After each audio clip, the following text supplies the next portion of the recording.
जय शिवराय मित्रांनो, बंधूंनो आणि भगिनींनो, बघा, समाज कल्याण विभागाच्या ज्या काही योजना आहेत, पेन्शन मिळणाऱ्या योजना, विधवा पेन्शन योजना असेल, इंदिरा गांधी योजना असेल, श्रावण बाळ योजना असेल, राजीव गांधी योजना असेल, संजय गांधी निराधार योजना असेल, या ज्या काही योजना आहेत त्या योजनेचे पैसे तुम्हाला प्रत्येक महिन्याला मिळतात.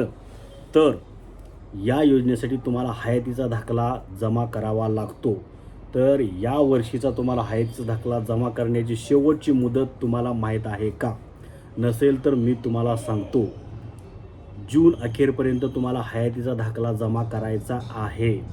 त्यानंतर जर तुम्ही दाखला जमा केला तर तुम्हाला पेन्शन मिळण्यामध्ये 1,500 रुपये जी काही पेन्शन मिळते ती पेन्शन मिळण्यामध्ये तुम्हाला अडचण येऊ शकते किंवा ती तुमचे पैसे थांबवूही शकतात.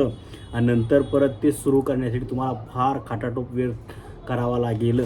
त्यामुळे तुम्ही लवकरात लवकर आता कामाला लागा. डिजिटल हयातीचं प्रमाणपत्र तुम्हाला आता जमा करायचं आहे समाज कल्याण विभागामध्ये.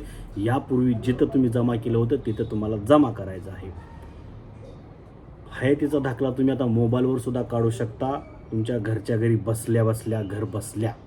तर ते कसं काढायचं त्यावरचा व्हिडिओ आपण बनवलेला आहे, तो तुम्ही पहा आणि लवकरात लवकर हयातीचा दाखला तुमच्या ऑफिसमध्ये जमा करा. राज्य सरकारने, जिल्हा प्रशासनाने आणि समाज कल्याण विभागाने या संदर्भातलं नोटीस जाहीर केलेलं आहे. जे जे लाभार्थी आहेत त्या सर्वांनी हयातीचा दाखला जून अखेरपर्यंत जमा करावा असं आवाहन करण्यात आलेलं आहे. तर लवकरात लवकर जा आणि हयातीचा दाखला जमा करा.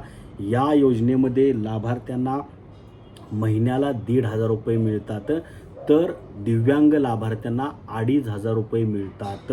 लवकरच आता 1,500 रुपयाचे 2,000 रुपये कसे होतील याकडे आपलं लक्ष लागलेलं आहे. त्याची अपडेट आपण तुमच्यापर्यंत नक्कीच पोहोचवू. मात्र आता हयातीचा दाखला तुम्ही लवकरात लवकर जाऊन जमा करा आणि तुमचा जो कंटिन्यू तुमचा प्रत्येक महिन्याचा 1,500 रुपयाचा हप्ता आहे तो तुम्हाला कंटिन्यू तुम्हाला मिळत राहील. अन्यथा त्याच्यामध्ये प्रॉब्लेम येऊ शकतो. त्यामुळे लवकरात लवकर जा आणि जमा करा. धन्यवाद. जय हिंद, जय महाराष्ट्र.